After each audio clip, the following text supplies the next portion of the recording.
말씀은 라오디게아 교회에 주시는 말씀입니다. 라오디게아 교회는 어떤 교회였느냐? 라오디게아 교회는요, 아주 부유한 교회였습니다.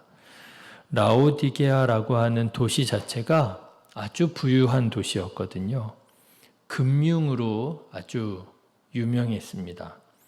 환전상들이 많았고요. 그리고 특산품으로 또 유명했습니다. 팔아서 많은 이익을 남기는 도시였지요. 그래서 라오디게아는요, 지진으로 인해서 도시가 폐허가 된 적이 있었거든요. 우리나라 사람들은 지진에 대해서 별로 경험이 많지 않고 또 지진에 대한 경험을 어쩌다 한번 하더라도 웃으면서 얘기하잖아요. 야, 어제 느꼈어? 어제 지진 있었잖아. 그러면서 막 신기해하면서 이렇게 얘기를 하잖아요. 그런데 일본 지진으로 인해서 많은 어려움 당하고 있는 일본의 얘기를 들어보면요, 정말 지진을 이렇게 큰 지진을 경험하면 완전히 공황 상태에 빠진다고 하더라고요. 아주 무섭다고 합니다. 그런데 라오디게아 교회가 큰 지진으로 한번 도시가 완전히 폐허가 된 적이 있었어요. 다 무너지고요. 그런데 놀랍게도 라오디게아 교회는 그 폐허가 된 도시를 자력으로 다 복구해냅니다. 로마 황제가 라오디게아 교회가 그렇게 지진으로 어려움 당하고 있다는 얘기를 들었는데 내가 도와줄게 그랬거든요. 그랬는데요, 황제에게 그랬대요. 도와줄 필요 없다고. 우리 돈 많다고. 우리 힘으로 얼마든지 복구할 수 있으니까 돈 보내지 말라고. 라오디게아 교회는 엄청나게 부유한 도시였고요. 그리고 라오디게아에 있었던 교회도 아무래도 그곳 사람들이 모였기 때문에 그랬겠죠. 라오디게아 교회, 부유한 교회였던 모양입니다. 다 가지고 있는 거예요.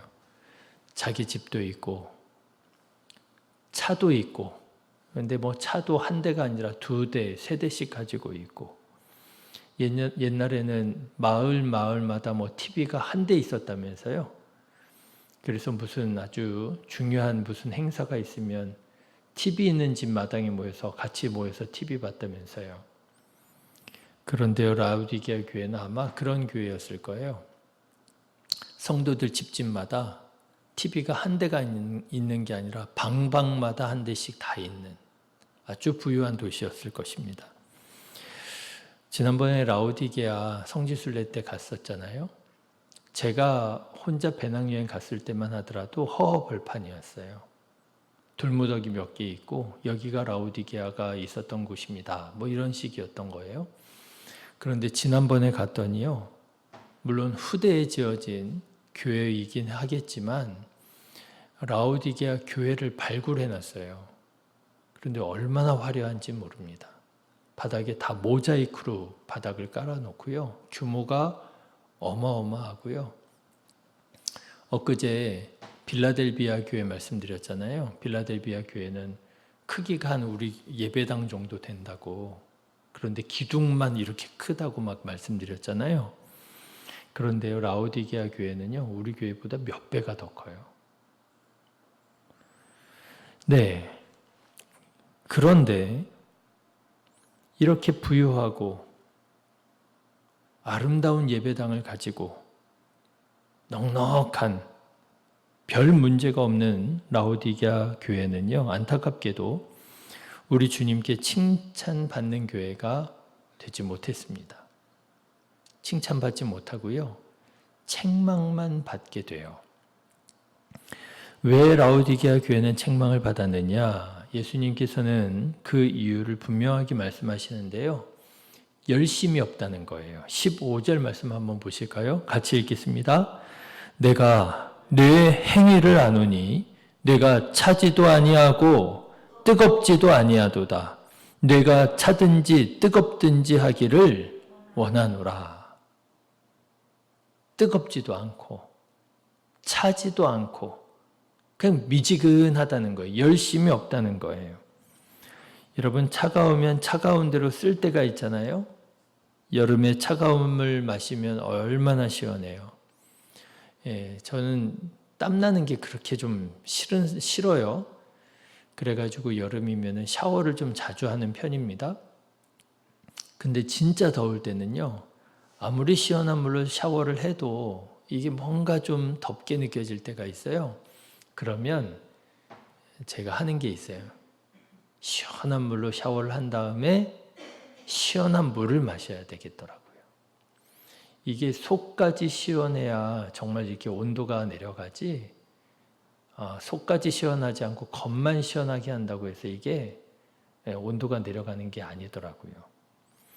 예, 시원하면 차가우면 차가운 대로 쓸 때가 있습니다. 여름에 차가운 물만큼 좋은 게 없어요. 그런가 하면 또 반대로 뜨거우면 뜨거운 대로 또 쓸 때가 있습니다. 겨울에 뜨거운 물 마시면 온기가 또 싹 돌잖아요. 예전에 여행 갔을 때 알프스 쪽으로 여행을 간 적이 있어요. 뭐 알프스 하면 산이 유명하잖아요. 그런데 이제 여행을 좀 오래 하다 보니까 뜨거운 음식을 먹질 못했어요. 몇 달 동안, 한 달 동안. 여러분, 우리나라 사람들이 뜨거운 음식을 먹잖아요. 뜨거운 국물에다 밥 말아서 먹고 막 이러잖아요. 그게 아무것도 아닌 줄 알았거든요. 근데 아무것도 아닌 게 아니더라고요. 배낭여행을 하니 무슨 돈이 넉넉합니까? 맨날 차가운 음식 사 먹는 거죠. 빵 사 먹고 음료 뭐 사 먹고 기껏해야 과일 사 먹는 거잖아요. 그러니까 이게 뜨거운 음식을 잘 먹지를 못하고 있었던 거예요. 그러다가 알프스 산 그 밑자락에서 한국 여행객들을 만났어요. 그런데 이 한국 여행객들이 어떻게 갖고 왔는지 된장을 가지고 있더라고요. 그래서 여러분, 알프스 산 밑에 산장 같은 아주 저렴한 호텔에서 된장찌개를 끓여 먹었는데요. 그 뜨끈한 국물에 된장 풀어가지고 착 들어가는데요. 제가 과장이 아니라 된장 국물이 탁 몸에 들어가는데요. 이게 손끝 발끝까지 그 온기가 쫙 들어가더라고요. 깜짝 놀랐습니다. 온몸이 찌릿찌릿해지더라고요. 뜨거우면 뜨거운 대로 또 쓸 때가 있습니다. 그런데 미지근한 물은요. 모르는 소리 말라고, 건강하려면 미지근한 물 마셔야 된다고. 그렇죠? 요즘에는 차가운 물 마시지 말라고 하더라고요. 물을 미지근하게 마셔야지 건강하다. 뭐 이런 얘기를 하더라고요. 그런데 여러분, 라오디게아 교회가 있었던 라오디게아에서는요, 미지근한 물이 아주 특별한 의미를 가지고 있었습니다. 라오디게아 교회는 부유한 교회라 다 가지고 있었는데요. 하나 가지지 못한 게 있었어요. 그게 뭐냐면 물이었어요. 다 가지고 있었습니다. 뭐 지진이 나가지고 도시가 폐허가 돼도 뭐 특별 재난 구역 이런 거 선포하지 않아도 된다고, 우리가 자력으로 다 고치겠다고 할 정도로 부자 도시였습니다. 부자 교회였습니다. 그런데 한 가지 안 좋은 게 물이었어요. 그냥 미지근한 물을 가지고 있었다는 말이 아니고요. 미지근했을 뿐만 아니라 석회질이 그렇게 많았나 봐요. 그 물에. 수질이 안 좋은 거죠. 그래서 심한 경우에는 물을 마시다가 사람들이 토하기도 했나 봐요. 이게 수질이라고 하는 게 늘 똑같지 않잖아요. 그러니까 어쩔 때는 조금 그래도 참고 먹을만 한데 어쩔 때는요, 이거 뭐야 하면서 확 토해버리는 그럴 정도로 물이 좋지 않았던 모양입니다. 그런데 라오디게아 교회에 이 책망하시는 예수님께서 바로 그 사실을 가지고 책망하시는 거예요. 네가 차지도 않고 덥지도 않다. 차면 찬 대로 쓸 때가 있고 더우면 더운 대로 쓸 때가 있는데 네가 미지근하다. 무슨 말이에요? 수질이 좋지 않다. 믿음이 분명하지 않다. 열심이 없다. 그러면서 말씀하십니다. 차지도 않고 덥지도 않으면 내가 토하여 내치리라. 흥미로운 사실이 있어요. 라오디게아 교회 인근에, 라오디게아 도시 인근에 아주 유명한 도시 두 개가 또 있었습니다. 히에라볼리라고 하는 데가 있었고요. 골로세라고 하는 도시가 있었습니다. 골로세는 신약 성경에 있는 골로새서의 주 무대가 바로 그 도시예요. 골로새. 그런데 골로새는 물로 또 유명했나 봐요. 무슨 물이요? 골로새는 시원한 물로 유명했던 모양이에요. 아주 상쾌하게 만드는 시원한 물로 유명했던 도시인 것 같아요. 그런데 또 다른 도시였던 히에라볼리라고 하는 도시는요, 뜨거운 물로 유명했다고 합니다. 파묵갈레라고 온천이 있어요. 아주 유명한 온천이 있어요. 그러니까 골로새는 시원한 물로 긍정적으로 말하자면, 히에라볼리는 뜨거운 물로 긍정적으로 말하자면, 라오디게아는 미지근한 물로 부정적인 의미로 예수님께서 책망하고 계셨던 거예요. 열심이 없다. 이도 저도 아니다. 확실하지 않다. 뭐 하고 있는 거냐? 책망하시는 거예요. 사랑하는 성도 여러분, 차지도 않고 덥지도 않은 미지근한 신앙생활 하지 마시고요. 차든지 덥든지 하라. 분명한 믿음을 가지고 신앙생활하는 저와 여러분 되시기를 주님의 이름으로 축원합니다. 자, 그러면 라오디게아 교회는 왜 그렇게 미지근한 신앙생활을 했을까? 신앙 때문에, 믿음 때문에 박해를 받았느냐? 그래서 분명하게 자기 자신을 드러내지 못했느냐? 아니면 무슨 이단 사설이 들어와가지고 흔들어 놓았느냐? 회의에 빠지게 만들고 의심하게 만들었느냐? 아니에요. 라오디게아 교회도 그런 문제가 있었던 것은 아닌 것 같습니다. 다만 오늘 말씀을 보니까 왜 라오디게아 교회가 그렇게 이도저도 아닌 열심 없는 신앙이 되었느냐? 부유한 교회였기 때문에 그랬다라고 하는 거예요. 17절 말씀 보실까요? 같이 읽겠습니다. 내가 말하기를 나는 부자라 부요하여 부족한 것이 없다. 이렇게 말한다는 거예요. 나는 부자라 부족한 것이 없다. 여러분, 부족한 것이 없으니까 마음이 어때요? 간절함이 없어요. 그렇죠? 간절함이 없어요. 사고 싶은 게 있어요? 그러면 언제든지 살 수 있어요. 먹고 싶은 게 있어요? 언제든지 먹을 수 있어요. 입고 싶은 옷이 있어요? 언제든지 사서 입으면 돼요. 아픈 곳이 있어요?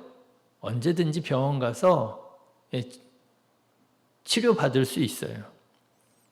그러면 여러분, 간절함이 사라집니다. 요즘 아이들 간절함이 없잖아요. 그렇죠?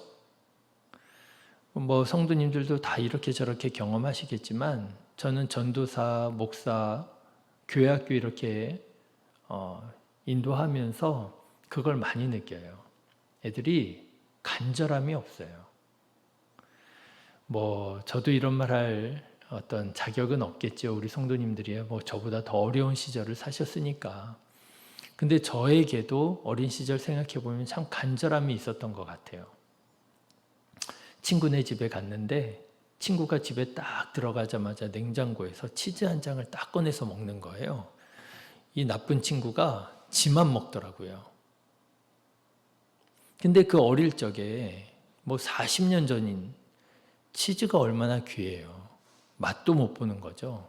근데 이 친구는 딱 집에 들어가자마자 냉장고에서 치즈 한 장 다 꺼내서 먹는데 그게 얼마나 먹고 싶었던지.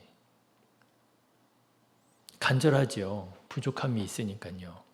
그런데 요즘 아이들은요, 뭐 연필, 노트, 뭐 부족한 게 없잖아요. 교회에서 빵을 줬습니다. 이것도 한 20년 전 얘기예요. 교회에서 아이들에게 간식으로 빵을 줬는데요. 아이들이 빵을 다 버려놓고 간 거예요. 그냥 놓고 가면은 그냥 또 먹고 싶은 사람 먹을 수 있잖아요. 그런데 그걸 다 뜯어가지고 버려놓고 간 거예요. 왜 그랬나 보니까 그 빵 속에 있는 스티커, 그 스티커는 내가 가져가겠다고 그걸 뜯어가지고 스티커만 가져가고 빵은 다 버려놓고 간 거예요. 난리가 났습니다. 교회 장로님, 권사님들이 이거 아닌 것 같다고. 그래가지고요, 간식을 없애버렸어요. 아이들이 좋아하지도 않는 간식 왜 주냐고. 그런데 여러분, 라오디게아 교회가 지금 그런 상황에 처해 있었던 거예요. 우리 집에 다 있다고. 우리 집에 차 2대, 3대 있다고. 우리 집에 냉장고가 3대라고, 4대라고. TV는 방마다 다 있다고. 간절함이 없는 거예요. 그러니까 열심도 없는 거예요. 뭐 그냥 그렇게 하면 된다고. 대충 하라고. 뭐 굳이 그렇게까지 하느냐고. 그런데 여러분, 이 간절함이 없는 삶이 영적인 병이 되더라고 하는 거예요. 오히려 영적으로 보면 가난하게 되더라는 거예요. 영적으로 보면 벌거벗고 있게 된다라고 하는 거예요. 영적으로 보면 매우 심각한 아픈 상태가 된다라고 하는 거예요. 여러분 정말 그렇지 않습니까? 그리스도인들이요, 간절함이 없잖아요. 어떻게 되는 줄 아시죠? 기도하지 않습니다. 아픈 사람들은요, 간절하잖아요. 건강이 없으니까. 그러니까 기도하시더라고요. 문제가 있는 분들은요, 문제가 생겼어요. 그러면요, 간절하잖아요. 어떻게 하죠? 열심을 내서 기도하더라고요. 하나님 문제를 해결해 달라고. 어떻게 보면은요, 육적인 문제가 영적으로는 더 건강해지는 계기가 되더라고요.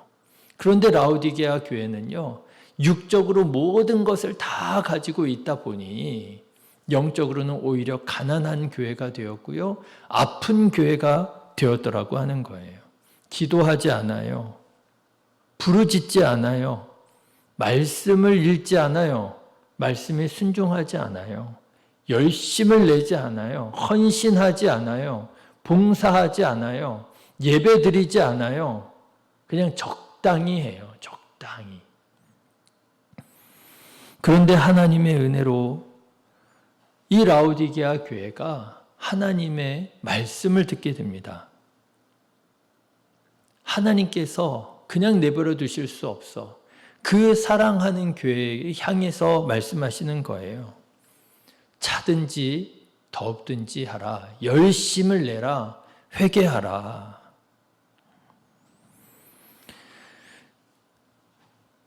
사랑하는 성도 여러분, 혹시 우리가 라오디게아 교회와 같은 신앙생활을 하고 있는 것은 아닌가 생각해 봅니다. 한국도 많이 성장해가지고요, 진짜 이제 많이 부족함이라고 하는 걸 못 느끼면서 살고 있는 것 같아요. 진짜 교회들마다 많이 성장하고 부흥하고 화려해지고, 그런데 그러다 보니 오히려 예전에 비하면 열심은 많이 사라진 게 아닌가.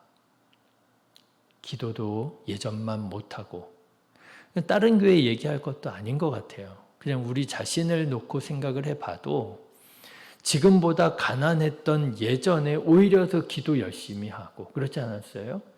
지금보다 어려웠던 예전에는 정말 말씀 많이 읽고 은혜 받고, 지금보다 훨씬 더 힘들게 살았던 예전에 오히려 더 예배 열심히 참여하고, 예전에 예배 얼마나 많았어요. 그렇죠?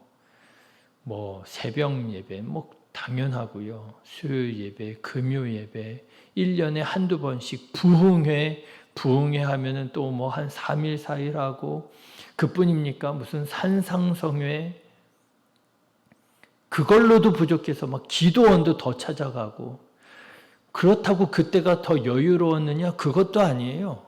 지금보다 훨씬 더 힘들게 어렵게 바쁘게 살았던 시절이었는데도 그때는 그렇게 또 말씀 찾아다니고 기도 찾아다니고. 사랑하는 성도 여러분, 열심을 내어 더욱 믿음으로 도전하고, 열심을 내어 우리 형제와 이웃을 더욱 사랑하고, 열심을 내어 나보다 낮은 자를 더욱 섬기고, 열심을 내어 보이지 않는 곳에서 헌신하고, 열심을 내어 골방에서 더욱 뜨겁게 기도하는 저와 여러분이 되시기를 주님의 이름으로 축원합니다. 특별히 우리가 어떤 일에 열심을 품어야 되느냐? 오늘 말씀을 보면 예수님과의 교제에 열심을 품어야 된다, 이렇게 깨달아집니다. 자, 여러분 20절의 말씀을 보세요. 그 유명한 말씀이 나옵니다. 그 유명한 말씀이 바로 라오디게아 교회를 향한 말씀이었던 거예요. 같이 읽어보실까요? 볼지어다 내가 문 밖에 서서 두드리노니 누구든지 내 음성을 듣고 문을 열면 내가 그에게로 들어가 그와 더불어 먹고 그는 나와 더불어 먹으리라. 뭐 하라는 거예요? 예수님과의 교제에 열심을 내라는 거잖아요. 왜 문 닫고 있니? 빌라델비아 교회는요, 예수님께서 내 앞에 열린 문을 내게 두었다, 이렇게 얘기하셨어요. 열린 문. 작은 능력을 가지고도 믿음을 지킨 빌라델비아 교회는요, 내 앞에 열린 문을 두었다, 이런 칭찬을 받았거든요. 그런데 부요해서 부족한 것이 없다고 자랑했던 라오디게아 교회는요, 어떤 교회였어요? 닫힌 교회였다는 거예요. 예수님과 교제가 끊어진 교회였다라는 거예요. 그런데 사랑 많으신 우리 주님께서 라오디게아 교회에 문을 두드리시는 거죠. 볼지어다 내가 문 밖에 서서 두드리노니. 여러분, 지금 우리 주님께서 여러분들의 마음에 문을 두드리고 계시는 것을 느끼시고 깨달으시기를 바랍니다. 이도 저도 아닌 흐리멍텅해진 열심이 없는 우리들의 마음의 문을 예수님께서 문을 두드리시면서 전과 같이 나와 교제하자, 나와 같이 밥을 먹자, 나와 같이 동행하자, 예수님께서 말씀하신다는 거예요. 여러분, 부자건 가난하건 비싼 옷을 입었건 싸구려 옷을 입었건 건강하건 가난하건 그런 것은 우리 그리스도인들에게 별로 그렇게 중요한 일은 아닙니다. 정말 중요한 것은 예수님과 교제하는 거죠. 예수님과의 교제에 열심을 품고 도전하는 우리 성도님들 되셔서 마음의 감사와 기쁨이, 그리고 성령의 충만함이 회복되고 기쁨으로 찬양하는 복된 삶이 되시기를 주님의 이름으로 축원합니다. 기도하겠습니다.